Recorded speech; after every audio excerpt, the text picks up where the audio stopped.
প্রত্যেকটা চার্জারই ঠিক করা সম্ভব। আমার সামনে দেখছেন একটা ভ্যানের চার্জার। তো এই ধরনের ভ্যানের চার্জার আপনাদের নষ্ট হলে, পুড়িয়ে গেলে আপনারা ফেলে দেন। আজ থেকে কোনো চার্জার ফেলা লাগবে না, নতুন চার্জার কেনা লাগবে না। আপনারা এই চার্জার নিজেরাই বাসায় বসে ঠিক করতে পারবেন। হ্যাঁ, এই ভিডিওতে সেরকমভাবেই দেখাতে চলেছি আপনি কিভাবে বাসায় বসে এই চার্জারগুলো আপনি ঠিক করতে পারবেন। ভিডিওটা কিন্তু একদমই স্কিপ করা যাবে না এবং ভিডিওটা প্রচুর পরিমাণ শেয়ার করতে হবে। দেখেন বন্ধুরা, এখানে কিন্তু একটা মসফেট ছিল। প্রথমে একটা চার্জার যদি নষ্ট হয়ে যায়, পুড়ে যায়, তো দেখেন এই চার্জারটা কিন্তু পুড়ে গেছে। এখানে পুড়ে গেলে এই আইসি কিন্তু আমি উঠায় ফেলছি। এখানে একটা আইসি ছিল, উঠায় ফেলছি, কারণ পুড়ে গেলে শর্ট হয়ে যায়। আর এখানে একটা মসফেট ছিল, এখানে মসফেট ছিল। এই মসফেটটা দেখেন এখানে কিন্তু ফেটে গেছে, মসফেটটা কিন্তু ফেটে গেছে, দেখছেন? এই মসফেটটা কিন্তু উঠায় ফেলছি। তো আপনি প্রথমে এই মসফেটটাকে খুলে ফেলবেন, এখান থেকে মসফেট খুলে ফেলবেন। এখান থেকে চাইলে আইসিটা উঠাতে পারেন, না উঠালে চলবে, তবে উঠালে কোনো রিস্ক থাকবে না, উঠালে সব থেকে ভালো হবে। এবার আপনাকে একটা কাজ করতে হবে, বাজারে গিয়ে একটা এই ধরনের ডিভাইস কিনতে হবে। বাজারে গিয়ে বলবেন 180 ওয়ার্ডের KLY একটা কেলি দেন, বললে আপনাকে দিয়ে দেবে।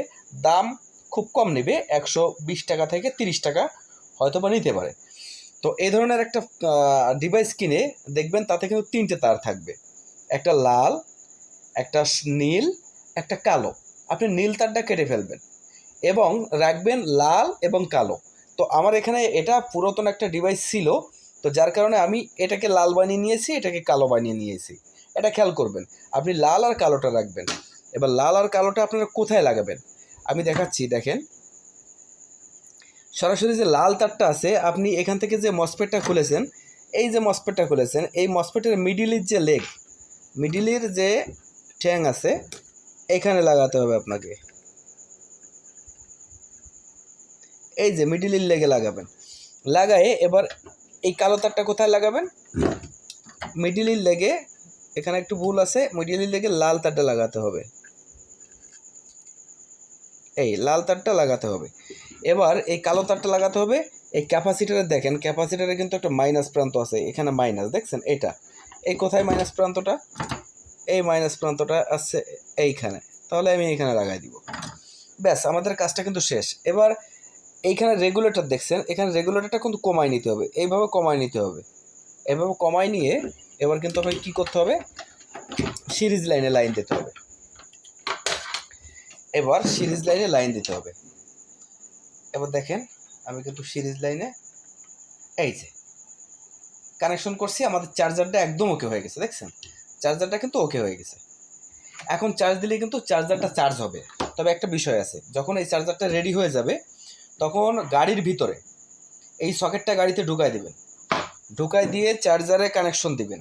এভাবে চার্জারে লাইন দিবেন। লাইন দিলে প্রথমে চার্জ নিবে না, এরকম বাতি পড়ে জ্বলে থাকবে, চার্জ নিবে না। তখন আপনি কি করবেন? আস্তে আস্তে একটা ড্রাইভার দিয়ে, এটা কিন্তু ধরবেন না, এটা কারেন্ট আছে, শর্ট করতে পারে।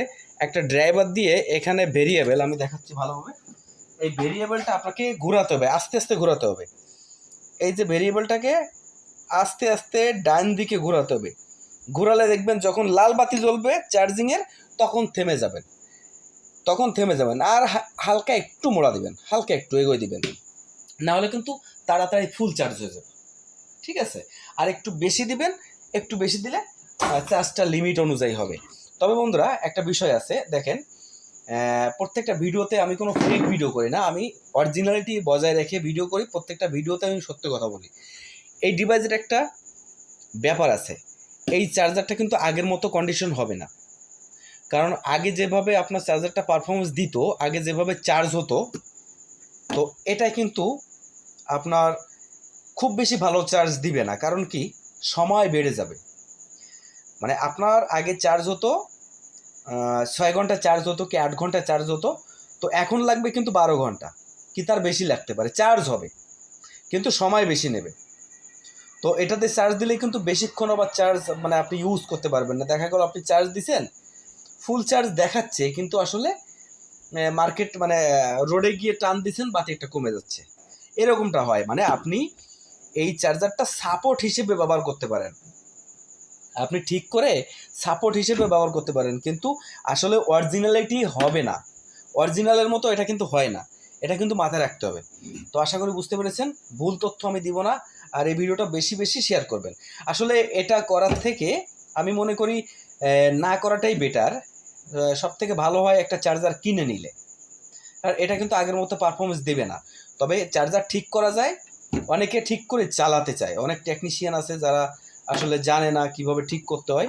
তো তাদের জন্য এই ভিডিওটা, আসলে আমি যুক্তি দেব যে এটা না করাই বেটার, কারণ এটা করলে বেশিক্ষণ লাস্টিং হয় না, টেকে না, ভালো পারফরমেন্স দেয় না। তো আশা করি বুঝতে পেরেছেন। সবাইকে ধন্যবাদ, ভালো থাকবেন, সুস্থ থাকবেন।